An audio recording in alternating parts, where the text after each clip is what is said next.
From zero to working application, we are able to learn about UI elements. So we look at the text components, button, images, icon, and then how to build layout using columns and rows, and then we look at lists. We also look at state using the remember and the mutable state of to make variables observable. And then we also look at list, how to display lists using lazy column and then lazy row.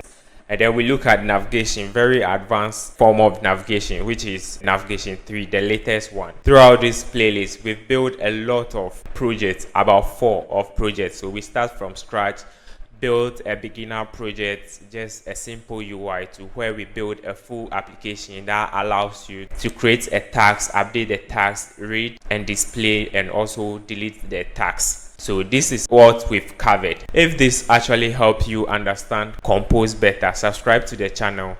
Next, we'll go deeper, also look at architecture components. We've not talked about things like scaffold, where you use to structure your application, the app bar, and then we have the bottom navigation items. So there are other things we will talk about in more advanced video. So stay tuned and subscribe to the channel. If any question at all, make sure you ask me in the comment section and I'll help you. Thank you for watching till this far. See you in the next one.